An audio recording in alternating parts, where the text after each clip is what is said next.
Welcome to the Know. I'm Ashley. I'm Gus. With tons of talk in the media about video game violence, one of the games at the center of that conversation is obviously Fortnite, mostly because it's made some huge waves to become the biggest, most popular game in the world at the moment, and right on schedule. That means we got a ton of ridiculous new online petitions, like one calling for it to be banned. Because of course. But of course, it's not for the reasons you might think. Of course. No, this petition exists, of course, because a bunch of people think that Fortnite is too addictive and it's brainwashing their significant others and classmates. Of course.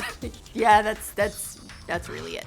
Which means right on track, especially now it's at the height of its popularity, or possibly the height. Maybe it's the peak. Maybe there's more to go. But we're starting to get these crazy next level headlines out of this game, like we did with Pokemon Go. Oh, the old days. Oh, there were so many good ones. But maybe we're not quite to that point yet, but still. It's progress. The latest petition started making rounds on the internet over the last few days, going viral on social media and landing coverage in the Washington Post thanks to a slow news day.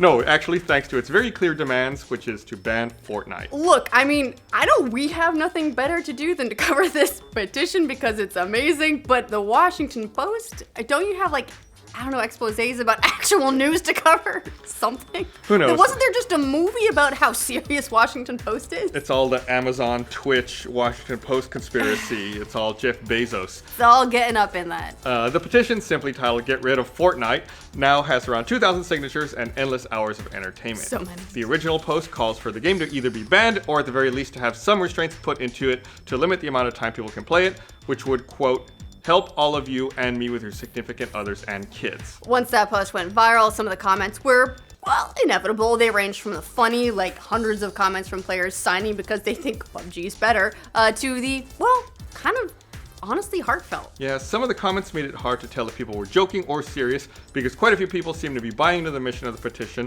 thanks to how the game is affecting their friends and loved ones. One comment read, Fortnite is annoying. It is distracting when people talk about it in class. It is lowering my friends' grades as they're addicted to it. I don't know what to do. She's throwing her life away for the game.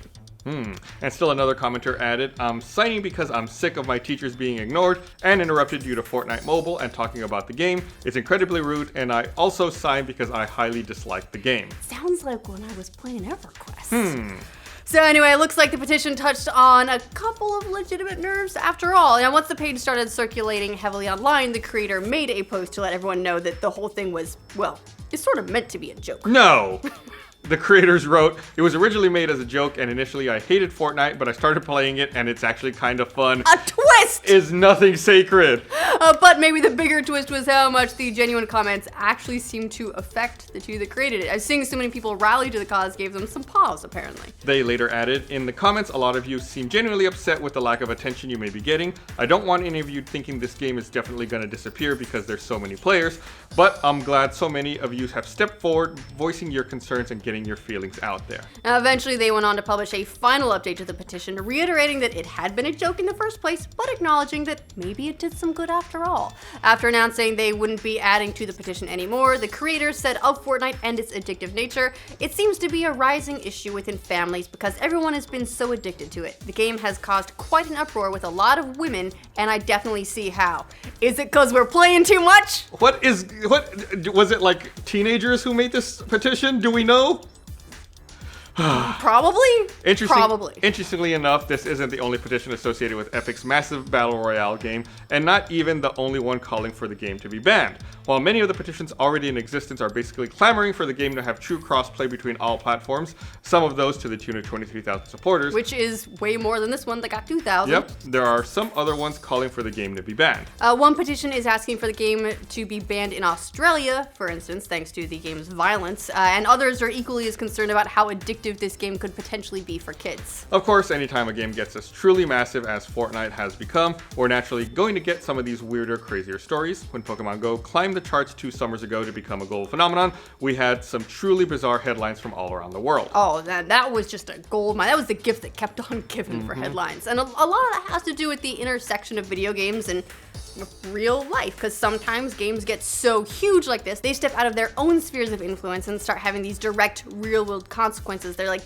these zeitgeists. They're not just games anymore, which has already been the case for Fortnite on a couple of occasions. We've already heard about how the game is causing a problem in schools thanks to its mobile release, putting just a few minutes of playtime right in the hands of kids all over the world. It's gotten so disruptive in cases where schools are reportedly banning it on campus altogether, and some are reporting that the school Wi-Fi networks are being affected by how much bandwidth students are using to play a quick match between or even during classes. Probably during. It certainly attracted the attention of national and global media. I mean, if Washington Post is getting all up in the Fortnite game. There was also a brief Fortnite spot on Good Morning America a few weeks back, warning parents about the dangers of how much kids could be exposed to while playing the game, like rockets. Following that, it also made an appearance on Australia's Current Affair with some pretty dire statements about how the game is crazy violent and addictive. Well, at least someone out there is thinking of the children. Won't somebody please think of the children? Considering how much the game has blown up, we can probably only expect these kinds of headlines and even more out of it in the upcoming months, at least until the next crazy game comes along and steals the show. Which it inevitably will.